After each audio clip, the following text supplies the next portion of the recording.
Hai semuanya, Assalamualaikum warahmatullahi wabarakatuh. Bertemu lagi dengan saya masih di pembahasan mengenai kapasitansi. Pada video kali ini, kita masih menghitung besarnya kapasitansi pada kabel koaksial dengan jumlah dielektrik yang terlibat adalah 2. Di sini kita akan melihat apakah jumlah dielektrik yang lebih dari 1 pada kabel koaksial ini akan identik dengan susunan kapasitor secara serial. Untuk menjawab pertanyaan tadi, mari kita saksikan video berikut ini.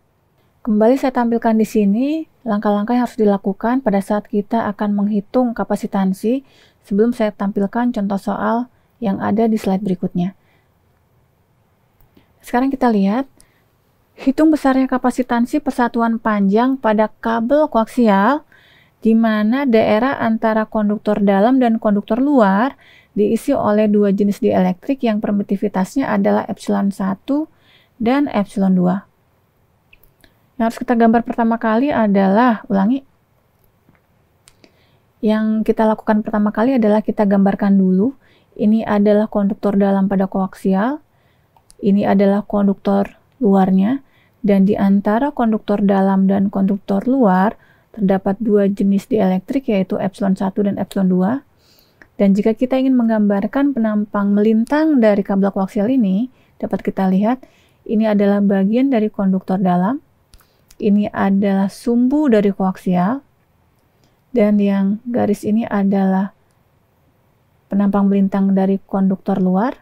Di antara konduktor dalam dan konduktor luar terdapat dielektrik berwarna ungu yang kita sebut dengan dielektrik 2 dan dielektrik yang berwarna hijau yang kita sebut dengan dielektrik pertama.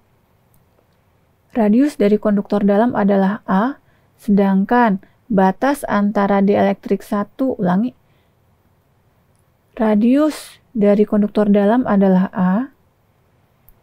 Batas antara dielektrik 1 dan dielektrik 2 adalah bidang di mana radiusnya adalah B. Sedangkan radius dari konduktor luar adalah C. Dan sekarang kita akan mengasumsikan bahwa konduktor dalam memiliki muatan sebesar plus rho S dan konduktor luar memiliki muatan sebesar minus rho S.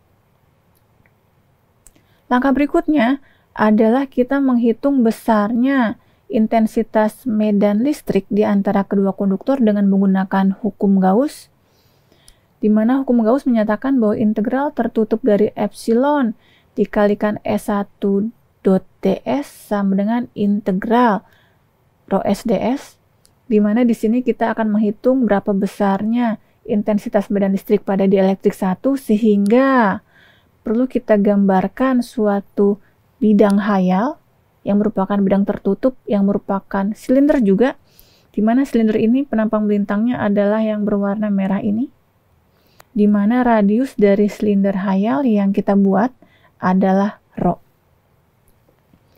Karena kita bergaul dengan kabel koaksial yang bentuknya merupakan tabung, maka kita akan menggunakan sistem koordinat silinder. Maka S1 kita nyatakan sebagai berikut. Sedangkan DS kita nyatakan sebagai selimut tabung yang besarnya adalah rho dv dz a rho. Sedangkan DS di sini adalah besaran skalar yang menyatakan luas dari selimut tabung yang besarnya adalah a d rho dz, di mana luas dari selimut tabung yang dinyatakan di sini adalah luas dari selimut tabung dari konduktor dalam. Dengan melakukan substitusi dari S1 vektor ds dan besaran skalar ds pada persamaan integral di atas, maka akan kita dapatkan bahwa, mari kita langsung lanjut, bahwa epsilon 1 dikalikan dengan rho 1 dikalikan dengan rho dv dz sama dengan integral lipat 2 dari rho s dikalikan a dv dz, di mana batas dari V adalah 0 sampai 2V dan batas dari Z adalah 0 sampai L sepanjang saluran transmisi. Dengan menggunakan batas-batas integrasi ini, maka akan kita dapatkan bahwa besarnya S1 adalah rho S dikalikan A dibagi epsilon 1 dikalikan rho dengan arah vektor satuan adalah a rho, dan dengan cara yang sama akan kita dapatkan bahwa besarnya intensitas medan listrik di dielektrik 2 adalah rho S dikalikan A dibagi epsilon 2 dikalikan rho dengan arah vektor satuan arrow. Langkah berikutnya adalah menghitung beda potensial dengan menggunakan rumus V sama dengan minus integral E dot dl, di mana kalau kita perhatikan, batas integral adalah pergerakan dari konduktor luar ke konduktor dalam, berarti adalah dari C ke A, di mana perpindahan muatan dari konduktor luar ke konduktor dalam ini akan melewati dielektrik 1 yang di dalamnya terdapat E1 dan melewati dielektrik 2 yang di dalamnya terdapat E2, sehingga besarnya beda tegangan dapat kita nyatakan sebagai berikut. Setelah kita hitung, maka akan kita dapatkan bahwa V sama dengan rho S dikalikan A dibagi epsilon 1 ln B per A ditambah rho S dikalikan A dibagi epsilon 2 dikalikan ln C per B. Berikutnya kita akan menghitung besarnya kapasitansi, di mana di soal sebenarnya ditanyakan besarnya kapasitansi persatuan panjang, berarti adalah C per L. Jika ditanyakan C per L, maka Q kita ubah menjadi Q per L, yaitu menjadi rho L, di mana pada dasarnya rho L ini adalah rho S dikalikan panjang. Karena si muatan itu terletak pada konduktor dalam, maka panjang itu adalah keliling dari konduktor dalam, yaitu 2V dikalikan A. Dan V kita masukkan nilainya yaitu rho S dikalikan A dibagi epsilon 1 dikalikan ln B per A ditambah rho S dikalikan A dibagi epsilon 2 dikalikan ln C per B, maka akan kita dapatkan besarnya kapasitor persatuan panjang, besarnya seperti yang kita lihat pada slide.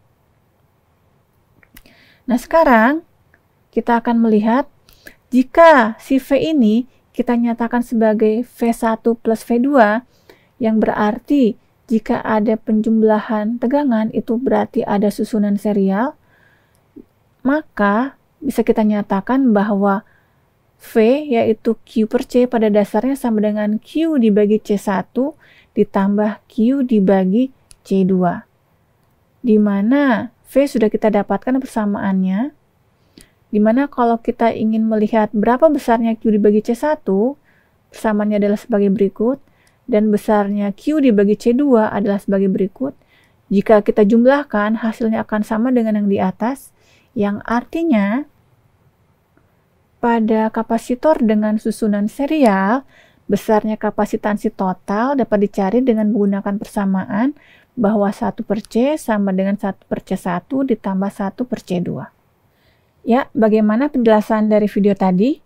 Ternyata kesimpulan yang sama kita dapatkan bahwa jumlah dielektrik yang lebih dari 1 pada kabel koaksial ini akan sama dengan susunan kapasitor secara serial, di mana besarnya kapasitansi total dapat dicari dengan menggunakan persamaan yaitu 1 per C sama dengan 1 per C1 ditambah 1 per C2 dan selanjutnya.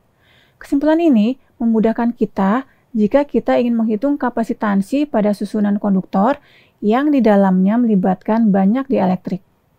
Nah, untuk materi berikutnya, kita akan menghitung besarnya energi listrik statis. Baiklah, terima kasih atas perhatiannya dan sampai jumpa di video selanjutnya.